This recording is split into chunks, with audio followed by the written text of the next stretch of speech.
শিক্ষার্থীরা লক্ষ্য করো, আমরা আজকে অষ্টম শ্রেণীর সমতুল মূলদ সংখ্যা নিয়ে একটু আলোচনা করব। এটা আমাদের বইয়ের পৃষ্ঠা নম্বর আছে কত, 30-এ। প্রথম একটি সংখ্যা দেওয়া আছে -4/3 এবং দ্বিতীয় একটি সংখ্যা দেওয়া আছে -8/6। এটা লঘিষ্ঠ আকারে প্রকাশ করলে -4/3 হবে। তৃতীয় আরেকটি সংখ্যা দেওয়া আছে যে -100/75। এটাকে যদি লঘিষ্ঠ আকারে প্রকাশ করি তাহলে -4 কত হবে 3। আবার যদি চতুর্থ একটি সংখ্যা আছে দেওয়া আছে, যদি এইটাকে আমরা লঘিষ্ঠ আকারে প্রকাশ করি তাহলে আমাদের -4/3। এখান থেকে দেখতে পাচ্ছি আমরা প্রত্যেকটারই ফলাফল একই রকম হয়েছে। যখন একাধিক ভগ্নাংশের ফলাফল একই রকম হয় তখন তাকে বলতে পারি আমরা সমতুল ভগ্নাংশ। অন্যভাবে আমরা এটাকে বলতে পারি যে প্রথম, দ্বিতীয়, তৃতীয় তিনটা ভগ্নাংশ আমরা লিখে নিয়েছি। তাহলে প্রথম ক্ষেত্রে আমরা দুইটা ভগ্নাংশ নেব, প্রথম এবং দ্বিতীয় ভগ্নাংশ। প্রথম এবং দ্বিতীয় ভগ্নাংশ আমরা লিখে নিয়েছি, সমান দিয়েছি মাঝখানে। দেওয়ার পর আমরা আড়াআড়ি গুণের নিয়ম, আড়াআড়ি গুণের নিয়ম কি, এইটার সাথে এটা গুণ আর এটার সাথে এটা গুণ হবে। তাহলে এইভাবে যদি আমরা গুণ করি তাহলে -24, আবার এইভাবে যদি গুণ করি তাহলে -24। যখন এইরকম ফলাফল সমান হবে দুইটা, তখন আমরা বলতে পারবো যে এই দুইটা ভগ্নাংশ পরস্পর কি সমতুল ভগ্নাংশ। ঠিক একই রকম ভাবে আবার আমরা এই দুইটা নিয়েছি, 2 নম্বর এবং 3 নম্বর। দেখো 2 নম্বর সমান 3 নম্বর যদি নেওয়ার পরে এই দুইটা আমরা গুণ করি, এইটার সাথে যদি এটা গুণ করি আর এটার সাথে যদি এইটা গুণ করি, তাহলে দেখো গুণফল সমান হয়েছে। যদি সমান হয় তাহলে আমরা বলতে পারবো যে এই ভগ্নাংশগুলো পরস্পর কি সমতুল, এই দুইটা সমতুল। আবার দেখো যে আমরা 3 নম্বর এবং 4 নম্বর নিয়েছি, 3 নম্বর এবং 4 নম্বর। তখন দেখো যে এটার সাথে এইটা সমান দিয়েছি, দশমিক আছে, দশমিক উঠালে এরকম হবে।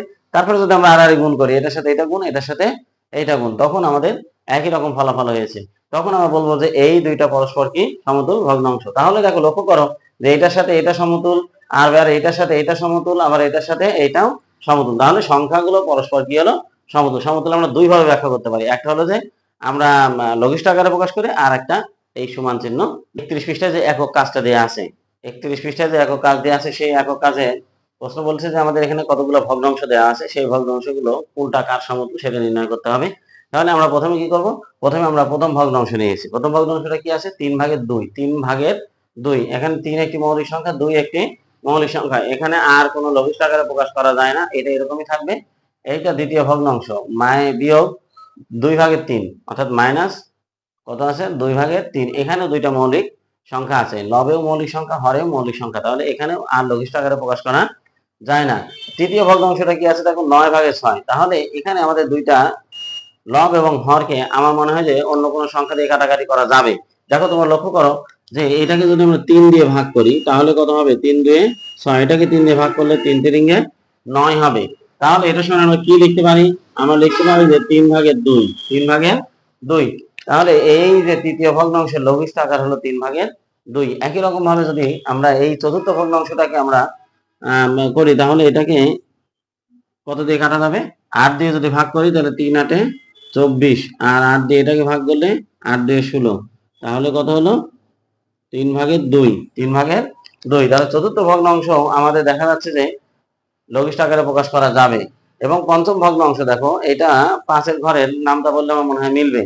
তাহলে এটাকে যদি 5 দিয়ে ভাগ করি তাহলে 3×5 কত হবে 15, আর 5 দিয়ে 10। তাহলে কি হলো এখানে -2/3। আবার যদি আমরা এই যে শেষে যে একটি ভগ্নাংশ, ষষ্ঠ ভগ্নাংশ, এটাও দেখো মনে হয় কাটাকাটি বা লঘিষ্ঠ আকারে প্রকাশ করা যাবে। যদি লঘিষ্ঠ আকারে প্রকাশ করা যায় 5×1 = 5, আর এটাকে 5, 3×5 = 15। তাহলে এখানে কি আসছে -3/1 আসছে, 3/1। এখন দেখো যে এই যে 6টা ভগ্নাংশ আমরা এটাকে লঘিষ্ঠ আকারে প্রকাশ করছি। এখন এখান থেকে দেখতে পাবো যে একই রকম ফলাফল যেগুলো আছে সেগুলো হলো পরস্পর সমতুল।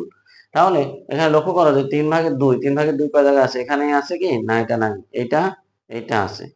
তাহলে এইটা হবে পরস্পর কি সমতুল। এবং -2/3, এখানে একটা আছে আর এইখানে একটা আছে, আর একটি সংখ্যা একবারই আছে।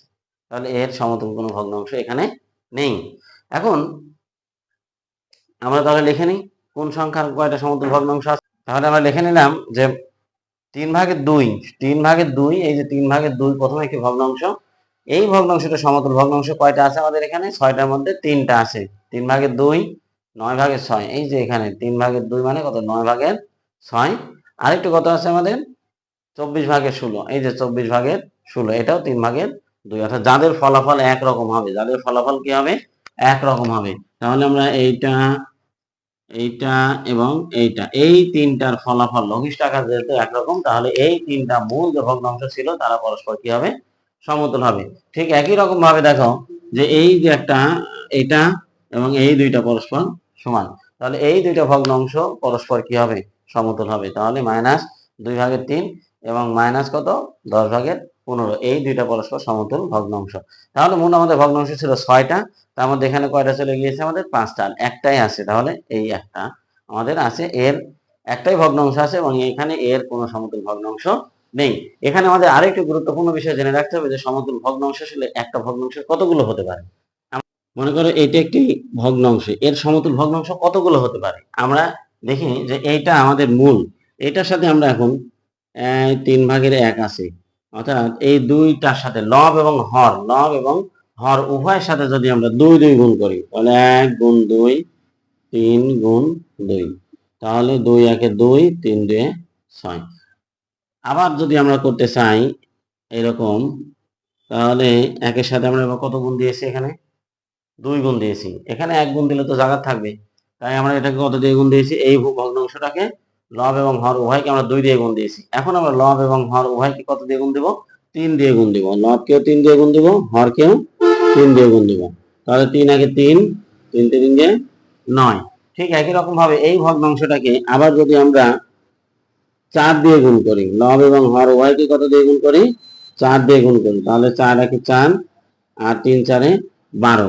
এইরকম ভাবে আমরা কতগুলা গুণ করতে পারবো, অসংখ্য পর্যন্ত গুণ করতে পারবো। তাহলে যে কোনো একটি ভগ্নাংশের অসংখ্য সমতল ভগ্নাংশ থাকতে পারে।